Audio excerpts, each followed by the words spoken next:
Well, there are many reasons to speak about love in church. We've said the word many times already today. Love thy neighbor, love thy enemies. Love is a many-splendored thing. And a reasonable reaction to hearing that word could range from a deep suspicion to fatigue, to dismissal to, I don't know, we do dwell on it, and for some good reasons. But suspicions abound with love, partly because the church at large has preached it and at the same time condemned anyone not conforming to the patriarchal heterosexual norms of whatever day you want to examine from ancient times to today. So if you have a little tinge of suspicion about love in church, I don't blame you. But hear me out. Because we have all loved at some point in our lives. We all know something about this. Some know it from birth and the infusion of our parents' care. Some have had to learn it from others. But I would wager that no one here has escaped at least the slightest feelings of love. These tinges that are hard to name but bind us together, make us want to be with certain people and not with others. That feeling, that emotion, that drive, I would argue, has been and is the key to humanity's survival. Through all of what we've done to ourselves and one another, through war and enslavement, the breakdown of society, and the rebuilding of civility, love has been the bind that keeps us together. But yet we remain skeptical because love is bandied about, misused, misplaced, and missed altogether, and is given a sentimental definition here and there that neither refine or reignite our commitments to one another. That is why the danger of our All Rise for Love theme year petering out here this morning with a whimper is very real. To begin our program year in September, we declared All Rise for Love. All rise because love makes us rise to occasions, reminds us of our commitments, shows us the way to healing and forgiveness and, well, to loving one another. We said when we started this program year, we have risen with love when our cherished values were under attack. We have risen with love when rights were being taken away. We have risen with love despite our differences to bring about the change that was needed. We have risen because we can do more together than any one of us can do alone. And so we called on you this year to rise in love. And so we did. We continued to accompany women to New Mexico to get abortions, albeit in a way that fell under the new restrictive laws. We held meetings here with state senators, with our trans families, and gathered them as the state continues to try to make them illegal. We rose with love, with worth and dignity events that explored how music that was born in the Black experience in America feeds our deeper commitments to making our community and our church more aware, more just, and more equitable. We have volunteered to teach children in schools whose homes contain no books. We have explored with parents what revolutionary love teaches them about accepting their children for who they are. And we have had sermon series that touched on what a deeper loving capacity can do within us and in our families. And lastly, the youth last week told you why they feel the core of this church is that love is its doctrine. And we started all this based on Valerie Kaur's revolutionary love, a model that says there are no strangers in our lives. All these things are what a church should be doing, I say. Because all around us, we are being told that love is weakness, that only selfishness and lies have power. But we know, we understand, we see in the roots of our faith that the universal love that was taught by our ancestors, that pointed to God's love and human love, is the most powerful thing in the world. And so today I ask you, what can be rising for love in you? Valerie Kaur says in her speech at the commencement of the Women's College, the liberal Women's Catholic College, let me say that again, the liberal Women's Catholic. Love will outlast the highest flames, she says. Love will light a new way for us all. We must call our lives into the mission of love, she says. Now, Kaur is not a preacher. She is a lawyer and a human rights advocate. She started on this path as a Sikh woman whose relative was killed after 9/11 for wearing a turban, though there was no connection between the Sikh community and the Muslim community and the terrorists on that plane. Kaur asks in this commencement speech, who is calling you in this moment? Whose calling are you meant to become, she says. Even the mere asking of these questions, she says, requires tremendous courage. A courage is fear that has said its prayers, she says. She is asking you, what call do you have to make things right in the world? She asks, what callings are you engaged with? What courage to love are you praying over, asking for, needing? And I say maybe that's personal or as simple as the courage to speak lovingly the truth to someone in your life. Or maybe it is to lead us to the State House to protest the ridiculous laws being pushed through the state in Texas by people who aren't listening to our needs. What calls you, and can you do it with love, she says. This is the rub. Here's her model.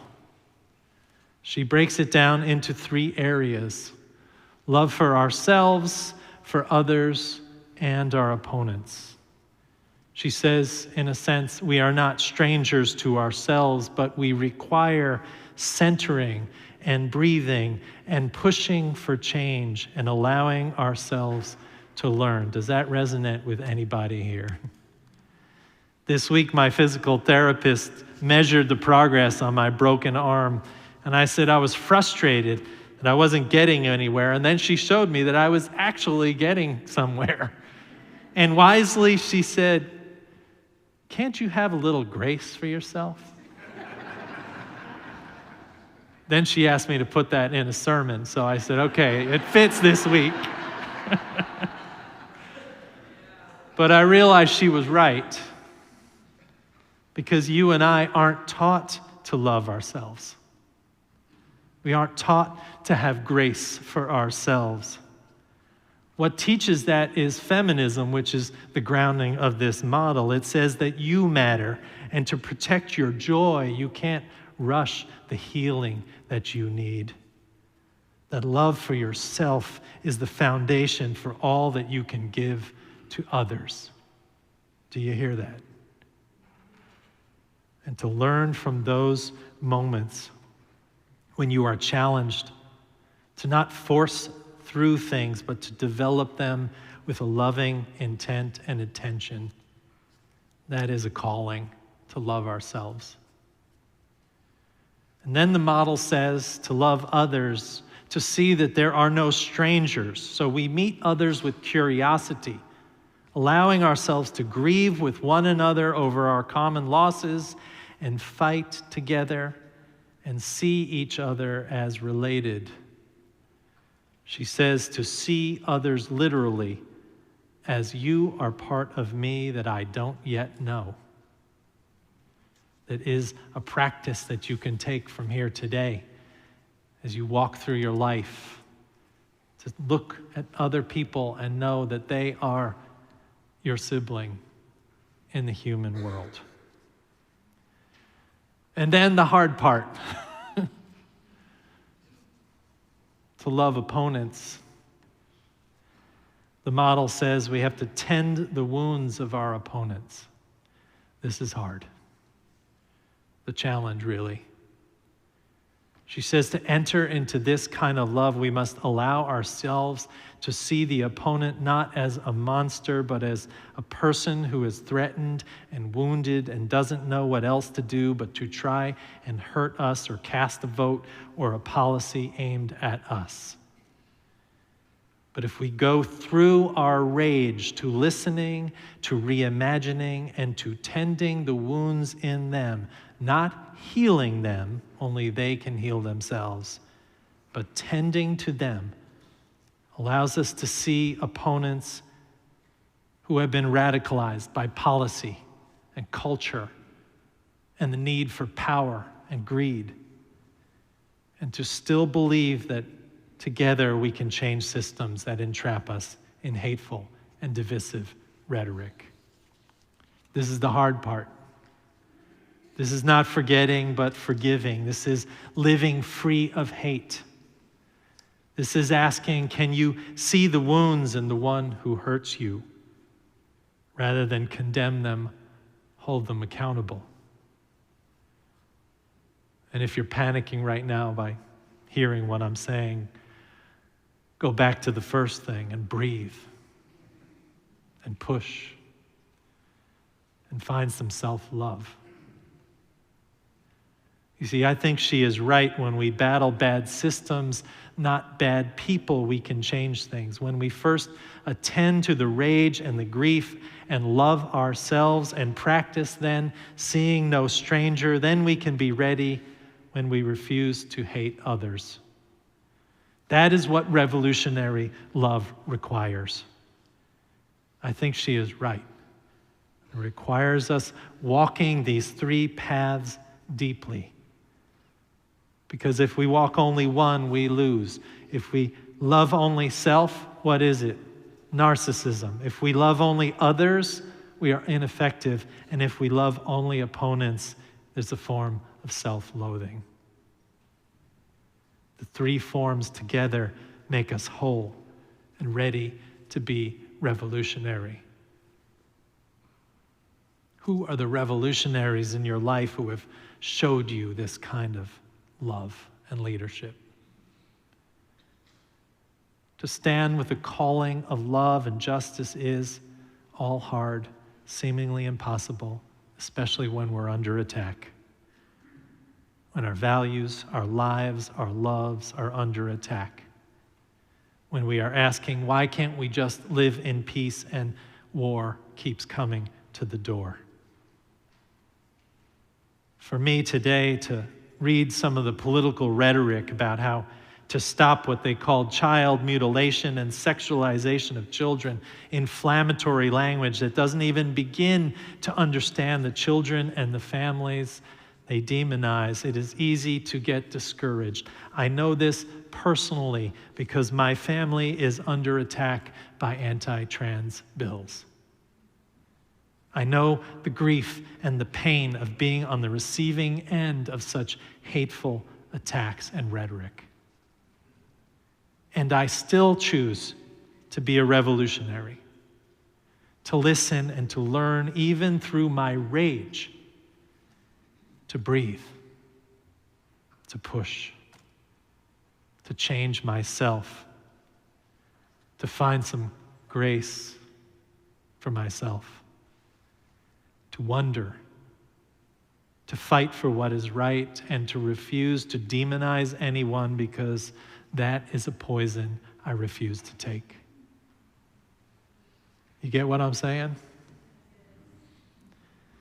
Friends, this is difficult spiritual work I'm asking you to do now with me. It means you must defend yourself. Don't give up. But you also have to refuse to enter the fray of hatefulness and despair. It means that whatever is calling you, whether it's a family matter or is happening at the Capitol building, you ponder what a deeper, loving response will do to you in your life. We end this church year with this, but we don't end its mission.